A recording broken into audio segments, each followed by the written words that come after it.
You know, when you're on this so called journey of enlightenment,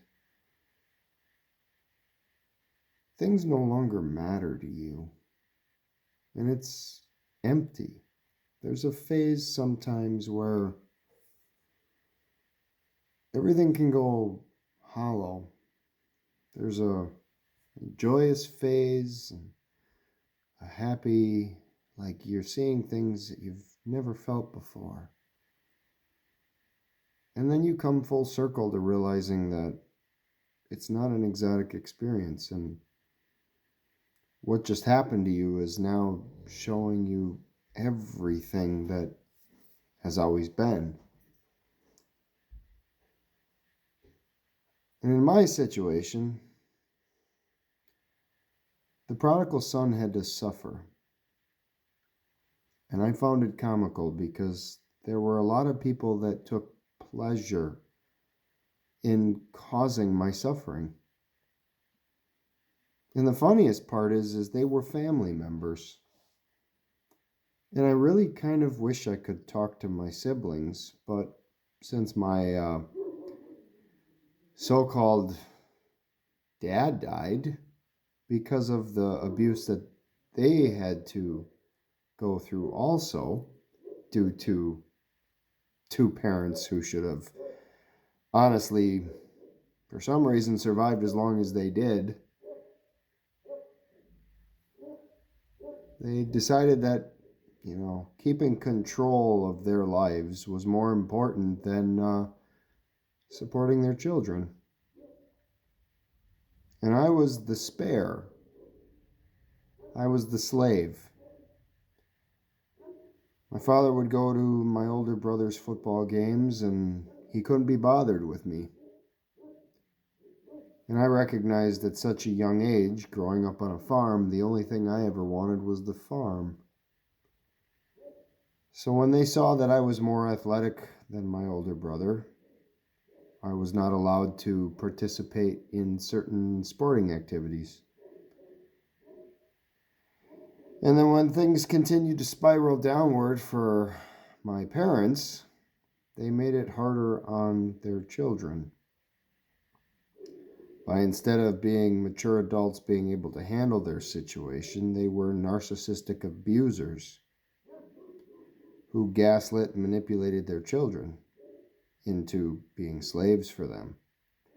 But my joyous was that I realized later in life my old man was very physically abusive on top of psychologically abusive. He enjoyed beating me. He took a little more pleasure in it, as I noticed, because he was a very small and pathetic human being. And I was ever so grateful when he died that I thought my life was going to get better. It did for a little bit,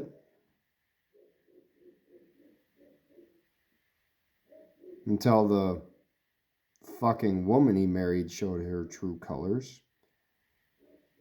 And I can really see the family tradition of choosing shit and being shit, and how it seems to be a disease that is passed down generation to generation.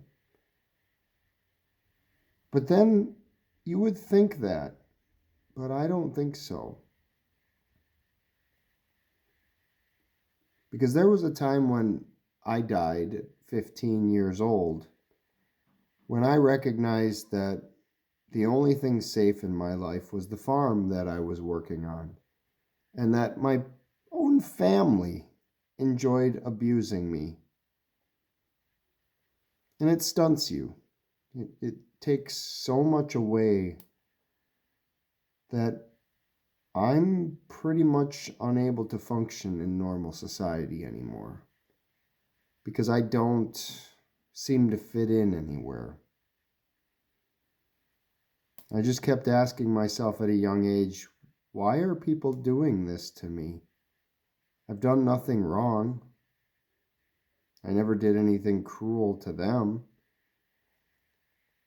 And then as I got older, I seemed to recognize that I was picking poor situations myself because seemed to always find myself around people that didn't care about me. And even my grandmother knows, as she's hopefully dead soon, that I am worthless without condition to her. If I don't do something for her, I am a worthless grandchild. And it's funny because no one else visits for a reason.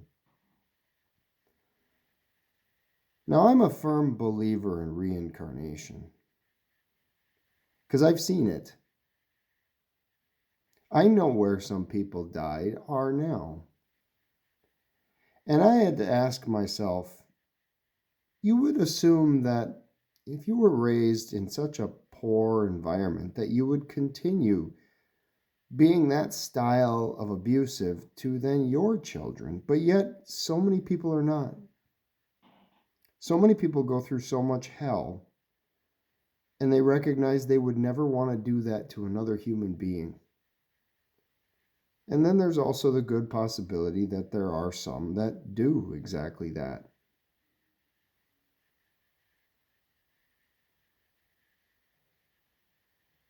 And it made me think, are these things chosen? Or are there some corrupted people that no matter what lifetime they're in, they are corrupted? Or are they just placed demons? Like they're bad seeds or the tares amongst the wheat. And when the harvest comes, we'll separate them afterwards. Because there are people out there that are just bad in the first place.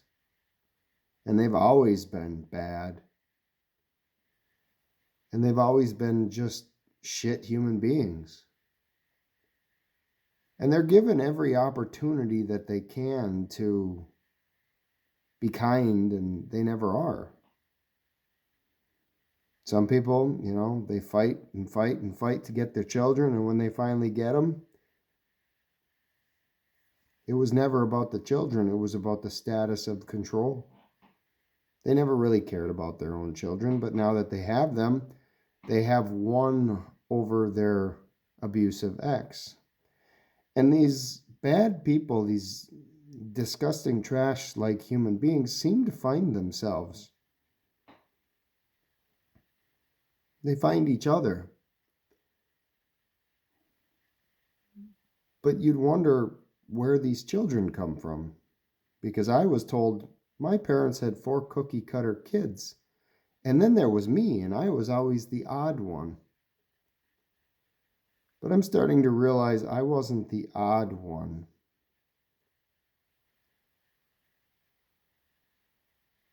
I was the one that was being abused. So now when I'm my age, the only reason some family members are still breathing at this moment is because I'm more afraid to go to jail. And that's what jail is for. Some people are like, did you threaten? No, I didn't threaten. I'd kill the person next to me on a bus if I could, but you'd go to jail, so you don't. That's called morals. But I've recognized that they are more worried about their own self-image than the monster they've created. And many of you would understand that have gone through a narcissist abuse, that the narcissists are all about their image. And they will make you look like a crazy person because of what they did. And the majority of the rest of the world has no idea what that's like. So they would assume that, God, there's something wrong with you. And I keep thinking, yeah, there is something wrong with me.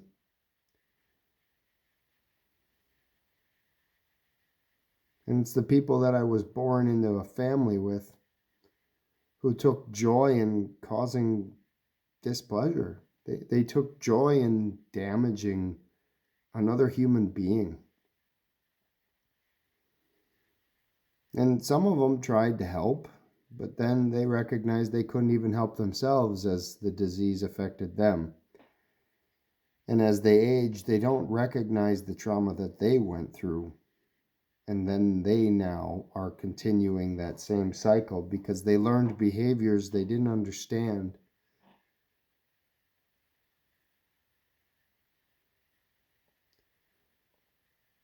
My family did something to me at such a young age. I've just been observing.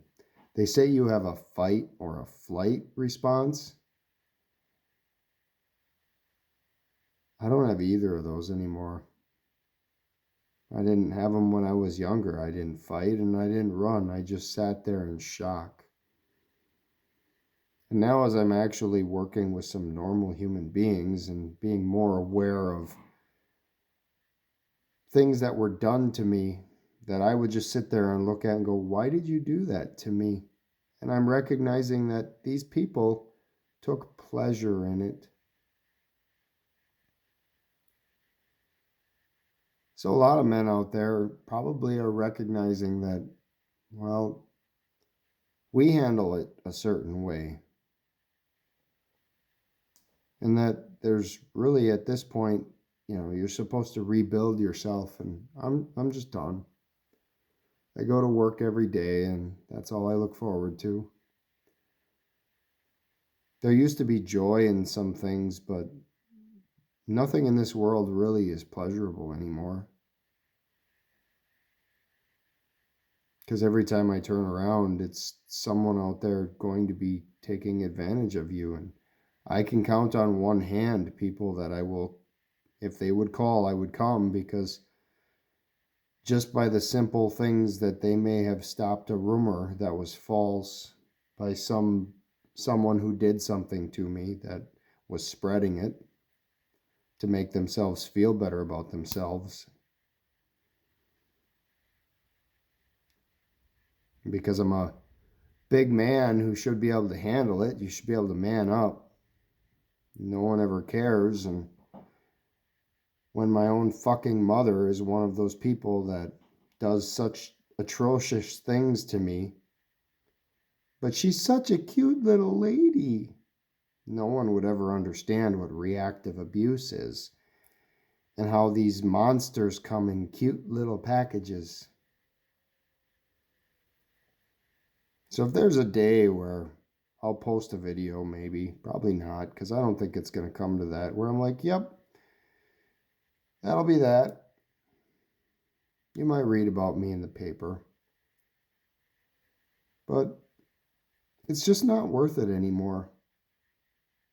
It's not like it's suicide. I'm actually waiting for bigger things. And they're not that far away, like I've posted in my first video, but they say the universe will align you into your purpose. And my chaotic upbringing, I see threats in everything. I analyze everything to such an extent that, like I like to tell people, we're all equal. Me and that retard over there, well, we're equal. And they look at me and go, yeah, I may be really smart and I may be thinking a lot, but that retard is smiling. He's happy. And I'm realizing that there are quite a few of us out there that have had to deal with such trauma, but became good people. And when I can have the opportunity to meet those types of individuals, I protect them, or I will. There are some people that when things go sideways, I will help. And there are many people when things go sideways that my answer to them will be go die in someone else's driveway because I'm not going to help you.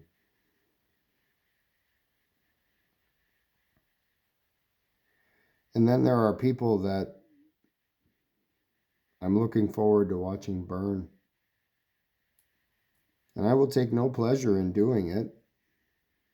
But as soon as that threat of this world is over, so are they.